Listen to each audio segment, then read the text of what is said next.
এই সুন্দরী ব্যক্তিকে, এই দক্ষ ব্যক্তিকে, সামাজিক ব্যক্তিত্বকে আমরা এক সংসদে পাঠাবো রামগঞ্জ থেকে, ইনশাআল্লাহ আপনি নিশ্চিত থাকুন। এই পর্যায়ে বক্তব্য রাখবেন আজকের অনুষ্ঠানের প্রধান অতিথি প্রিয় নেতা জনাব সাদাত হোসেন ছেলে।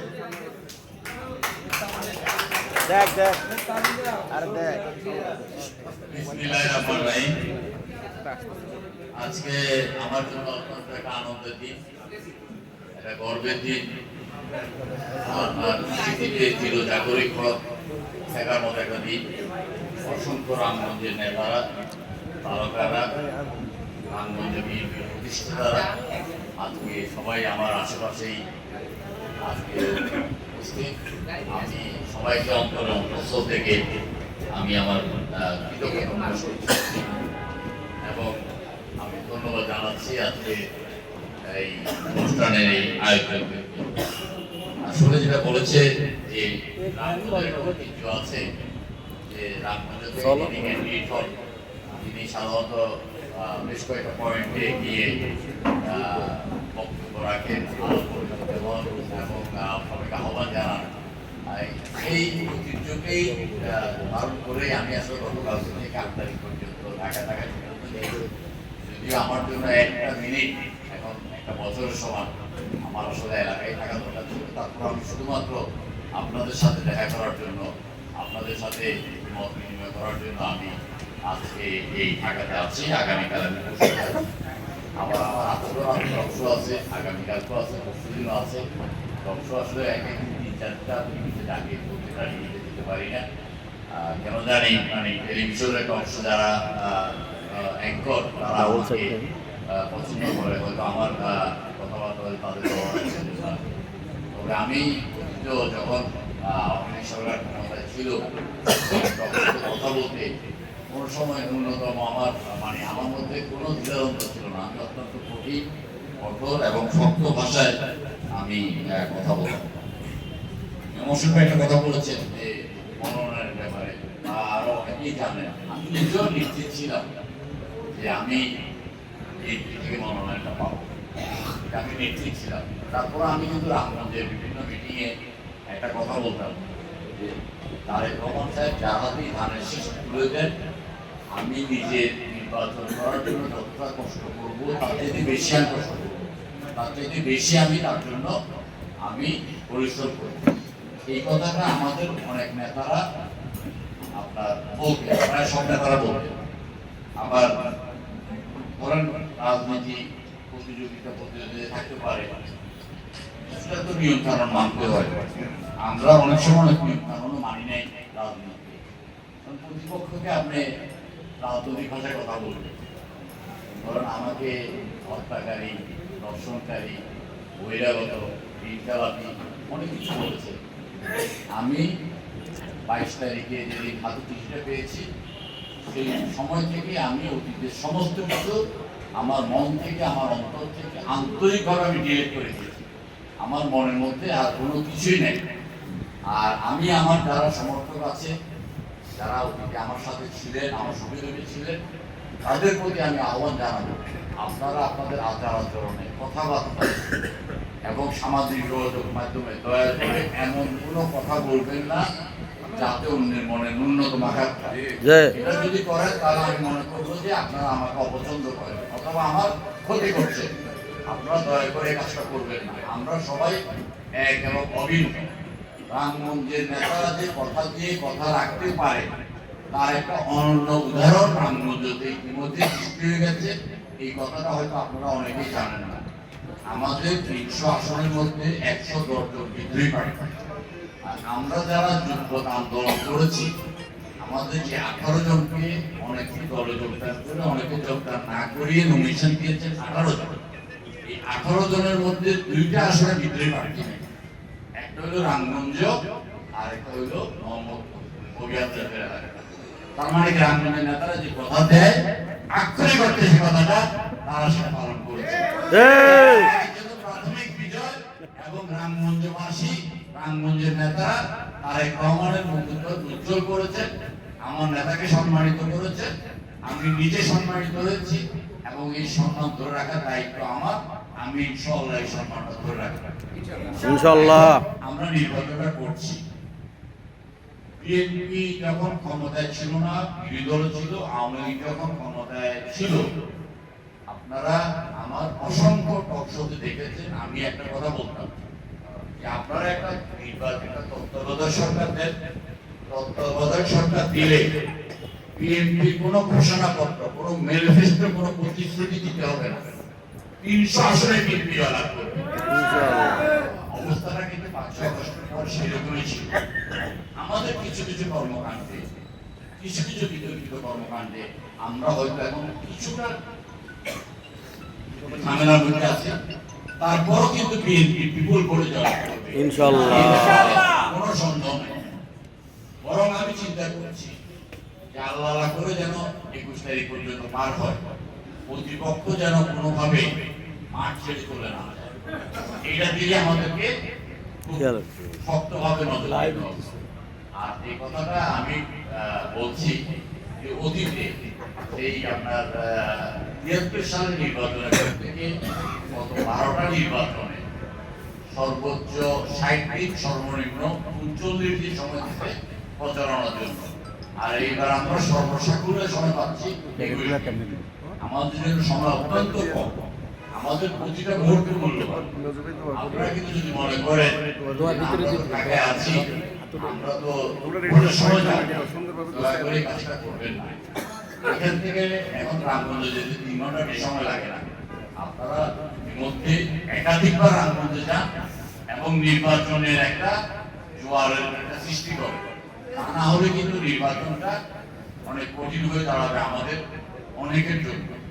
বিশেষ করে আমি একটা কথা বলি, লক্ষ্মীপুরে যে 4টা আসন, 4টা আসনের মধ্যে বাকি 3টা আসনে যারা নির্বাচন করছে তারা 2001 সালেও নির্বাচিত হয়েছে, 2008 সালেও নির্বাচিত হয়েছে।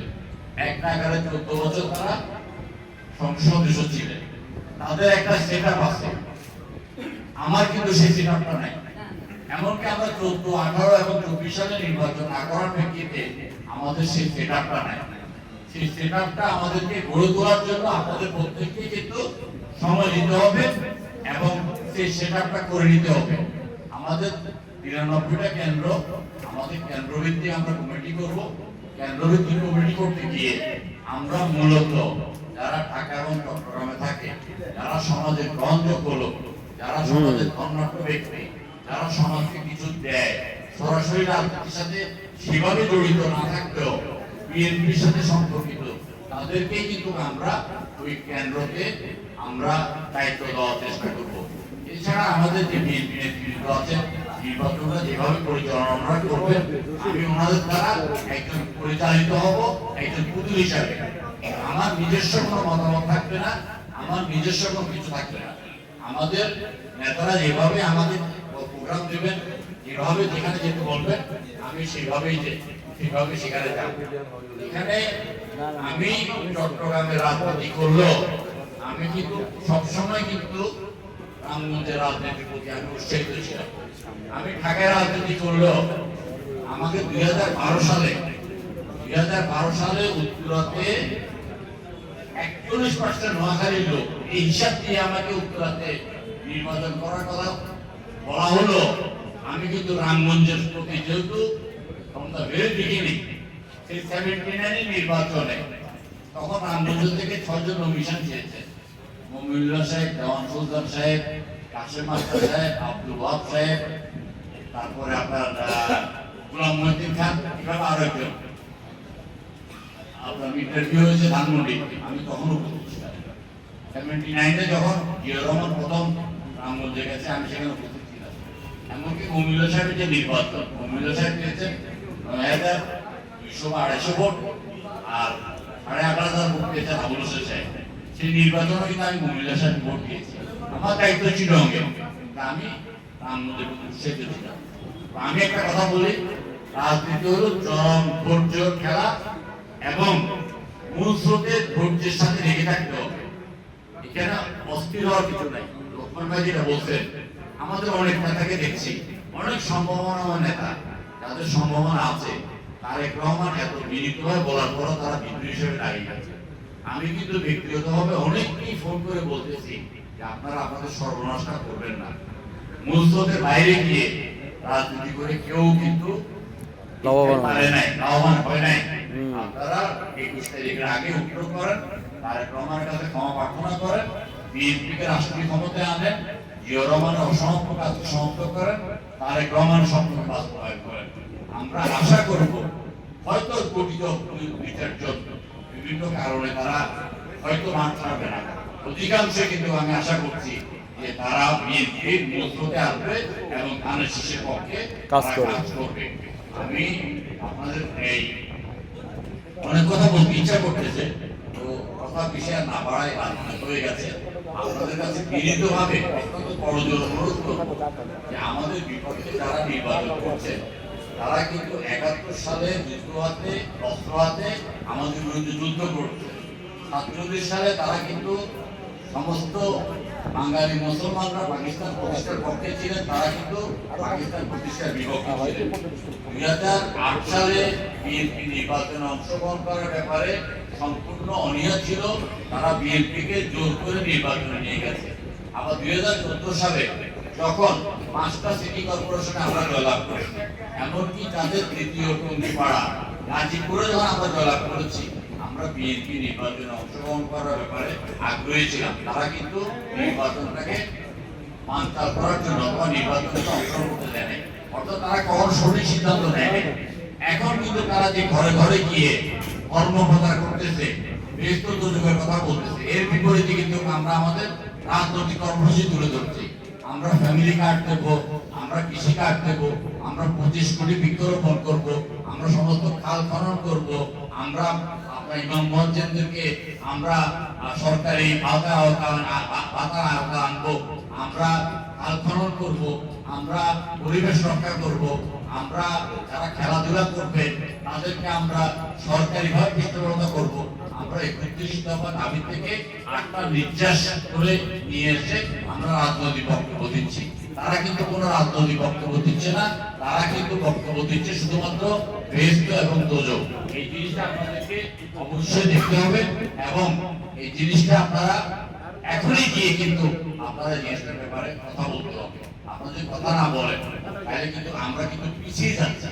তারা কিন্তু নির্বাচনের প্রচারণার কাজ শেষ করে ফেলছে, তারা কিন্তু এজেন্টের ট্রেনিং শেষ করে ফেলছে, এমনকি তারা কিন্তু প্রত্যেকটা কেন্দ্রভিত্তিক তারা কিন্তু পরিবহনের ব্যবস্থাটা করে ফেলছে এবং পরিবহনের ব্যবস্থা করে কোন পরিবহন কোন বাড়িতে যাবে, কারা কোন দায়িত্ব থাকবে, তারা সেটা পর্যন্ত বন্টন করে ফেলছে। আমাদের হয়তো জনসমর্থন বেশি থাকার কারণে আমরা এই কাজগুলো করছি না, কিন্তু আমাদের নষ্ট করার মতো একটা মুহূর্ত সময় নাই। আপনারা যারা আমরা যারা গ্রামে আছি, গ্রামে যারা ওয়ার্ড পর্যায়ে নেতৃত্ব দিচ্ছেন, ইউনিয়ন পর্যায়ে নেতৃত্ব দিচ্ছেন, তারা তো আছেনই, কিন্তু আপনারা না গেলে কিন্তু রামগঞ্জ কিন্তু ভোটের আবহাওয়া তৈরি হবে না, তৈরি হবে না। আপনাদের যেতেই হবে, এখন থেকে যেতে হবে, প্রতিবন্ধে যাও। এই যে প্রতিপক্ষ রাজনৈতিক দল তারা ফেব্রুয়ারি 1 তারিখ থেকে ফেব্রুয়ারি 15 তারিখ পর্যন্ত সমস্ত ছুটি তাদের বাতিল করছে। এই 15 দিন তাদের কোনো সামাজিক অনুষ্ঠান থাকবে না, এই 15 দিন তাদের কোনো বিয়ে শাদী করানো যাবে না, এই 15 দিন তারা কোনো অনুষ্ঠানে যাবে না। সেই রাজনৈতিক দলের বিরুদ্ধে যদি আমাদের কাজ করতে হয় তাহলে অত্যন্ত সুশৃঙ্খল ভাবে, অত্যন্ত পরিকল্পিত ভাবে, অত্যন্ত দায়িত্বশীলতার সাথে আমাদের কাজ করতে হবে। এখানে আমরা প্রত্যেকে বিএনপি করে বিএনপি রাজনীতি নিয়ে বেশি কথা বলার দরকার নাই। আমি আমার অবস্থা থেকে বিএনপি করি, আপনি আপনার অবস্থা থেকে বিএনপি করেন, একজন ওয়ার্ড নেতার অবস্থা থেকে বিএনপি করেন। প্রত্যেকের দায়িত্ব আছে ধানের শীষকে জয়লাভ করার জন্য। দায়িত্ব শুধু একজনের উপর আপনারা ছেড়ে দেবেন না, 5 জনের উপর ছেড়ে দেবেন না, বা কমিটির উপর ছেড়ে দেবেন না। আপনারা প্রত্যেকে নিজের দায়িত্বটা যদি নিজে পালন করেন তাহলে কিন্তু আমরা মঞ্জিলে মসজিদে পৌঁছে যেতে পারবো ইনশাআল্লাহ। আমাদের এর কোনো বিকল্প নাই। 17 বছর আমরা ক্ষমতার বাইরে, আমাদের রাষ্ট্রীয় ক্ষমতা বাইরে আমরা 17 বছর নিপীড়ন নির্যাতন কাকে বলে, কত প্রকার কি আমরা সহ্য করেছি। এখন আমাদের সেই ফসলটা ঘরে তোলার সময়, এই সময়ে আমাদের ন্যূনতম কোনো গাফিলতি করা যাবে না, একে অপরের প্রতি কোনো কটাক্ষ করা যাবে না, একে অপরকে কোনো দোষারোপ করা যাবে না। সামাজিক যোগাযোগ মাধ্যমে দয়া করে কেউ কাউকে কোনো কটাক্ষ করে কোনো রকম বক্তব্য দেবেন না। সামাজিক যোগাযোগ মাধ্যমে যদি আপনারা কেউ কাউকে কটাক্ষের বক্তব্য দেন তাহলে কিন্তু দলের কাছে সুপারিশ করবো তাকে যেন দল থেকে অব্যাহতি দেওয়া হয়, কারণ এটা আমাদের সামাজিক যোগাযোগ মাধ্যম আমাদেরকে এগিয়ে করবে।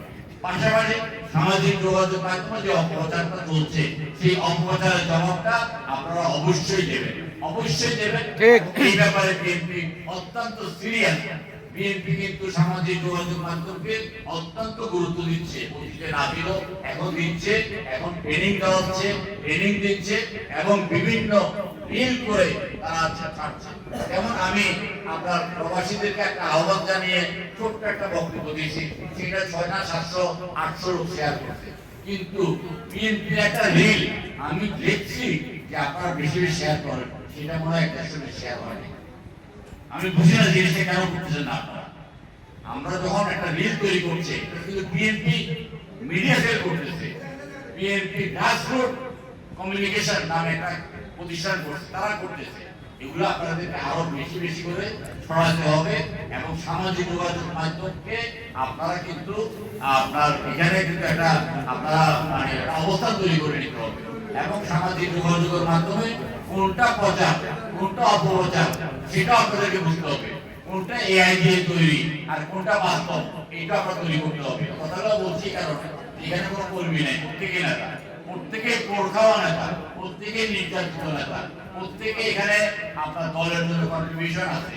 আপনার যখন আমাদের এই এরশাদ আমলে আমাদের মুস্তফা স্যার আমাদের রুলানি স্যাররা যখন সরকারিকরণ হয়ে যাওয়ার পরে বিএনপি চরম দুর্দিনে আব্দুর রহিম এবং আপনার এই মনোহর হোসেন নেতৃত্বে বিএনপি নবজাগরণ করছে, পরবর্তীকালে বিভিন্ন জন এসে বিভিন্ন ভাবে কাজ করছে এবং বিএনপিকে রামগঞ্জে একটা শক্তিশালী অবস্থান প্রকাশ করে। আপনাদের এখন মানে আপনাদের এখন দায়িত্ব, আপনাদের কর্তব্য, আপনাদের এখন এই সময়ে আপনারা বিএনপিকে আবার প্রত্যেকটা ঘরে ঘরে পৌঁছাবেন। এতদিন পর্যন্ত বিএনপি মানেই মহিলা, মহিলাদের ভোট আমরা একটু দিয়ে পেতাম, সেখানে কিছুটা বিঘ্ন সৃষ্টি করা হচ্ছে। সেই বিঘ্ন সৃষ্টি যারা করতে না পারে সেই ব্যাপারটা নিয়ে আপনাদের কাজ করতে হবে। আমি আশা করছি, কারণ এখন মানে 22 তারিখের পর থেকে সিনারিও চেঞ্জ হয়ে গেছে, বাড়িতে বাড়িতে যখন যাচ্ছি প্রচুর রেসপন্স পাচ্ছি। তারপরেও কিন্তু ভিতরে যেহেতু গুপ্ত সংগঠন প্রকাশ্য সংগঠন না, সেই কারণে আপনারা আগে প্রথমে নিজের ঘর, তারপর নিজের পরিবার, তারপর নিজের বাড়ি, তারপর নিজের প্রতিবেশী, এইভাবে আপনারা কাজগুলো করলে এবং নেতৃবৃন্দরা সুপরিকল্পিত হয়ে কাজগুলো করলে আমার মনে হয় আমরা আমাদের মন্দিরে মুক্তি করতে পারবো। আজকে আবারও সবাইকে ধন্যবাদ জানাচ্ছি। রামগঞ্জের বিভিন্ন জন আছেন, আমরা ব্রিটিশ আমল থেকে জানতাম যে রামগঞ্জ হলো যে সবচেয়ে শিক্ষিত এলাকা। আমি ঢাকা শহরে বা চট্টগ্রাম শহরে আমার জীবনে কোনোদিন রামগঞ্জের একজন রিক্সাওয়ালা পাই নাই, আমার জীবনে আমি কোনোদিন একটা রিক্সাওয়ালা পাই নাই, আমার জীবনে রামগঞ্জের কোনো কাজের পাই নাই, আমার জীবনে আমি রামগঞ্জের কোনো গার্মেন্টস কর্মী পাই নাই। গার্মেন্টস কর্মীদের উপর শ্রদ্ধা জানাই, তারা দেশের মূল তালিকা শক্তি, কিন্তু রামগঞ্জের মানুষ ঢাকায় এসে খালি হাতে আসছে, খালি পকেটে আসছে, অথবা সামান্য রাহা খরচ নিয়ে আসা আজকে এক একজন বিশাল মরুভূমিতে মানে মহিলাদের পরিণত হয়েছে। তারা শুধু নিজে একলা পরিণত হয় নাই, তার আশেপাশের লোকদেরকে প্রতিষ্ঠা করছে, আত্মীয় স্বজনকে প্রতিষ্ঠা করছে, ব্যবসা বাণিজ্য দিয়েছে, সাহিত্য সহযোগিতা করেছে। রামগঞ্জের মধ্যে একটা আলাদা ঐতিহ্য আছে, এই ঐতিহ্যকে আমাদেরকে ধরে রাখতে হবে। ইনশাআল্লাহ একটা বিনীত অনুরোধ করবে, ভবিষ্যতে কোনো মিটিং এ কোনো বক্তব্য রাখতে গেলে আমাকে শুধু এমপি পর্যন্ত বানায়, এমপি পরেটা আপনারা কেউ বললেন না, এতে করে কিন্তু আমি বিব্রত বোধ করি। আল্লাহ অতিরিক্ত মান্তাসহ অতিরিক্ত মান্তাসহ বেয়াদিকে থাকে ইন্না কালা করে সেই থাকে আল্লাহই থাকবে রেখে রাখছে ভাইকে যখন যাবে। আমি আমাকে বলতেছি আপনারা চাইলে যাওয়ার মতো চাইবেন, যাওয়ার মতো চাইলে সেটা পাওয়া যায় যায় যায়। সেটার উদাহরণ আমি শাহবাগের ছিলেন 2001 সালে ধানের শীষের জন্য বিএনপি থেকে বহিষ্কৃত হয়েছি, কিন্তু আমি 18 বছর নিরলসভাবে লড়াই করে 2018 সালে ধানের শীষ কিন্তু আমি পেয়েছি। আপনাদের কেন হতাশ হওয়ার কোনো কারণ নাই, অবশ্যই পাবেন, ধানের শীষ পাবেন, নেতৃত্ব পাবেন, মন্ত্রিত্ব পাবেন, এমপি পাবেন, আরো অনেক বেশি পাবেন। যাওয়ার কথা চাইতে হবে আল্লাহর ভান্ডার অপরিসীম, আল্লাহ কিন্তু চাইলে কিন্তু কাউকে নারাজ করে না। আসসালামু আলাইকুম।